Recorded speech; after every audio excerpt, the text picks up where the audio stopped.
አሰላሙ አለይኩም ወራህመቱላሂ ወበረካቱ። እንዴት ናችሁ? ዛሬ ይዤላችሁ የመጣሁት የግንባታ እቃዎች ዋጋ ነው ማለት ነው። እንግዲህ አንዳንድ የቀነሱ ነገሮች አሉ። ስለዚህ እነሱን የምነግራችሁ ይሆናል ማለት ነው። ከሲሚንቶ ጀምሬ እስከ ጂፕሰም እስከ የእንጨት ዋጋዎች እስከ ቀለም እያንዳንዱ ነገር የምነግራችሁ ይሆናል ማለት ነው። እንዲሁም ደግሞ ቤታችሁን ሰርታችሁ ለማስመረግ የአፈርና የጭድ ዋጋ ስንት ነው ብላችሁ የምትጠይቁ ስላላችሁ እሱንም የምነግራችሁ ይሆናል ማለት ነው። ቪዲዮውን እስከ መጨረሻው ድረስ መከታተላችሁ እንዳትረሱ። እንግዲህ ለዚህ ቻናል አዲስ ከሆናችሁ ደግሞ መዲቲዩብን ሰብስክራይብ በማድረግ ቤተሰብ መሆናችሁንም እንዳትረሱ ማለት ነው። በመጀመሪያ እንግዲህ የምነግራችሁ ሲሚንቶ ነው ማለት ነው። ሲሚንቶ 3000 ብርም ገብቶ ነበረ ናሽናል ሲሚንቶ አሁን ላይ በ2700 እየተሸጠ ይገኛል ማለት ነው። ወደ አዲስ አበባ ከሆነ ደግሞ እስከ 2500 እየተሸጠ ይገኛል ማለት ነው። ክፍለ ሀገር ግን 2700 ብር እየተሸጠ ነው ሲሚንቶ ማለት ነው። ሌላው ቆርቆሮ ሶስተኛ ደረጃው ለአጥር የሚሆነው 700 ብር እየተሸጠ ይገኛል። እንዲሁም ደግሞ ሁለተኛው ደረጃ 900 ብር እየተሸጠ ይገኛል ማለት ነው። አንደኛ ደረጃው ቆርቆሮ ደግሞ 1300 ብር እየተሸጠ ነው ማለት ነው። ቀጣይ እንግዲህ ሚስማር ነው። ሚስማር አልጨመረም አልቀነሰም፣ በዛው ነው 1300 ላይ ነው አሁንም ያለው ማለት ነው። ቀጣይ የሚሆነው እንግዲህ የግርፍ ሽቦ ነው። አንድ ጥቅል በፊት ላይ 2500 ነበረ፣ አሁን ላይ ቀንሶ 2300 እየተሸጠ ይገኛል ማለት ነው። ቀጣይ እንግዲህ ከፈፋ ነው። ከፈፋ አልጨመረም አልቀነሰም፣ ያው 2800 እየተሸጠ ይገኛል ማለት ነው። ቀጣይ እንግዲህ ጅብሰም ነው። ጅብሰም ያው አይነት አለው። ከዝቅተኛ ጀምሮ እስከ ከፍተኛ ዋጋ እነግራችኋለሁ ማለት ነው። ዝቅተኛው 600 ብር ነው። ከፍተኛው ደግሞ 900 ብር እየተሸጠ ይገኛል ማለት ነው። ያው እንግዲህ እናንተ ከፍተኛውን ያው አይነት ስላላቸው የአይነት ነው እንጂ አሪፍ ያልሆነው ሳይሆን በቃ መካከለኛ ጥራት ያለው በ600 ብር ልታገኙ ትችላላችሁ። በጣም ደግሞ አሪፍ ጥራት ያለው በ900 ብር ልታገኙ ትችላላችሁ ማለት ነው። ቀጣይ ሰጋቱራ 600 ብር። ቀጣይ ደግሞ ቃጫ በኪሎ በፊት እየተሸጠ የነበረው 500 ብር ነው። አሁን ላይ 400 ብር እየተሸጠ ይገኛል ማለት ነው። ሌላው ደግሞ በጣም የቀነሰው የማብራት ገመድ አንድ ጥቅል በ1.5 በፊት ላይ የነበረው 2400 ነበረ፣ አሁን ላይ 2000 ብር ገብቷል ማለት ነው። በጣም ነው የቀነሰው። እንግዲህ የ400 ብር ልዩነት በጣም አሪፍ ነው ማለት ነው። ሌላው 2.5 የማብራት ገመዱ በፊት 3400 ብር ገብቶ ነበረ፣ አሁን ላይ 2600 እስከ 2500 እየተሸጠ ይገኛል ማለት ነው። ሌላው ቀለም ነው። የውሃ ቀለም 1800 እየተሸጠ ይገኛል ማለት ነው። የጋዝ ቀለም ደግሞ በ3500 ብር እየተሸጠ ይገኛል ማለት ነው። ሌላው እንግዲህ ወደ እንጨት ነው የምንገባው ማለት ነው።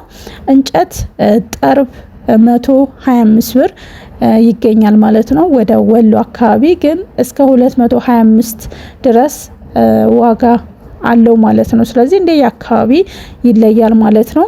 ማገር ደግሞ 250 ብር፣ የቆርቆሮ ማገር ደግሞ 450 ብር፣ ቋሚ 450 ብር፣ ቋሚ እንጨት 450 ብር ነው። ተሸካሚ የሚባለው እንጨት ደግሞ 1200 ብር እየተሸጠ ይገኛል ማለት ነው። አሁን እንግዲህ ወደ መጨረሻው ደርሰናል ማለት ነው። እሱ ምንድነው? የአፈርና የጭድ ዋጋ ቤት ለማስመረግ የምትፈልጉ ያው አሁን ክረምትም ስለሆነ እሱን እንገራችሁ ማለት ነው። በመጀመሪያ አፈር እዛው የእናንተ አካባቢ አስቆፍራችሁ ከራሳችሁ መጠቀም ትችላላችሁ። ነገር ግን አንዳንድ አካባቢዎች አፈሩ ላይሆን ይችላል። እናንተ እዛ ቤታችሁ አጠገብ ያለው አፈር ምናልባትም ለመምረግ የማይሆን ከሆነ ግዴታ መግዛት ይኖርባችኋል ማለት ነው።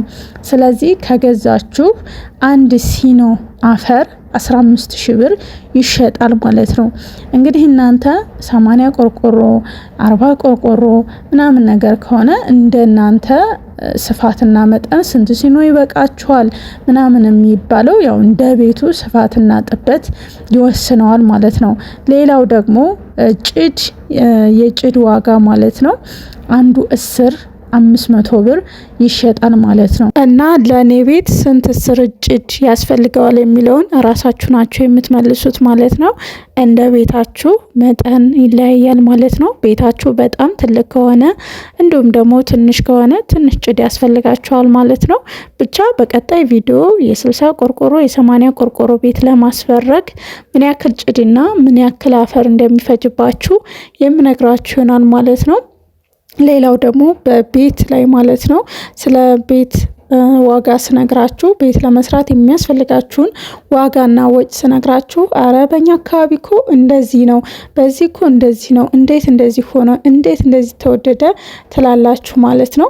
አሁን ላይ እናንተ ኮሜንት አስቀምጡና የት አካባቢ እንዳላችሁ ኮሜንት ጻፉልኝና በየት አካባቢ ልስራላችሁ። ለምሳሌ የ80 ቆርቆሮ የጭቃ ቤት ለመስራት ምን እንደሚያስፈልጋችሁና ምን ያክል እንደሚፈጅባችሁ ለመስራት የየት አካባቢ ልስራላችሁ። ለምሳሌ ወሎ ሀይቅ ከሆናችሁ ወሎ ሀይቅ ብላችሁ ብዙ ኮሜንታችሁ ብዙ ላይክ ያለውን ሀገር መርጬ አሁን ባለው ዋጋ የእንጨት ዋጋ አሁን ባለው ማቴሪያል ምን ያክል ወጭ እንደሚያስወጣችሁ የምነግራችሁ ይሆናል ማለት ነው። እናንተ ግን ኮሜንት መጻፍ አለባችሁ ማለት ነው። ኮሜንታችሁ ብዙ ላይክ ያገኘው ሀገር እሰራለሁ ማለት ነው። በሀገራችሁ ምን እያንዳንዱ ነገር የእንጨት ዋጋ የሁሉንም ነገር መረጃ ሰብስቤ ለእናንተ ትክክለኛ መረጃ ለማድረስ እሞክራለሁ ማለት ነው። ስለዚህ ያላችሁበትን ሀገር ወይም ደግሞ ልትሰሩበት ያሰባችሁትን ሀገር ኮሜንት ላይ ጻፉልኝ ማለት ነው። ሌላው ደግሞ አብዛኞቻችሁ በሚባል ደረጃ እኔን ትከታተሉኛላችሁ፣ ነገር ግን ሰብስክራይብ አላደረጋችሁም። ለምንድን ነው እስካሁን ሰብስክራይብ ያላደረጋችሁት? ስለዚህ ሰብስክራይብ ያላደረጋችሁ ካላችሁ ይህንን ቻናል ገብታችሁ ሰብስክራይብ ማድረጋችሁን አትርሱ ማለት ነው። ቀይ ከበራ ሰብስክራይብ አላደረጋችሁም ማለት ነው። ቀዩን አጥፍት ጫን ብላችሁ ማለት ነው። ለእናንተ ጠቃሚ የሆኑ ነገሮችን ወደ እናንተ ይዤ ለመምጣት በጣም ዝግጁ ነኝ ማለት ነው። ሌላው ደግሞ እንድሰራላችሁ የምትፈልጉት ነገር ካለ እንዲሁ ኮሜንት ላይ አስቀምጡልኝ ማለት ነው። የዛሬው ቪዲዮ እንደጠቀማችሁ ተስፋ አደርጋለሁኝ። በሌላ ቪዲዮ እንግዲህ እናንተን ይጠቅማል ያስተምራል ብዬ ባሰብኩት ቪዲዮ እንግዲህ በያላችሁበት ሰላማችሁ ብዝት ይበልልኝ ማለት ነው። ሌላው ደግሞ ሰብስክራይብ አድርጋችሁ ስለምትከታተሉኝ፣ ስለምታበረታቱ፣ ኮሜንት ስለምትጽፉልኝ ስለ ሁሉም ነገር አመሰግናለሁ ማለት ነው። እንግዲህ በሌላ ቪዲዮ እስከምንገናኝ በድጋሚ በያላችሁበት ሰላማችሁ ብዝት ይበልልኝ። ባይ ባይ።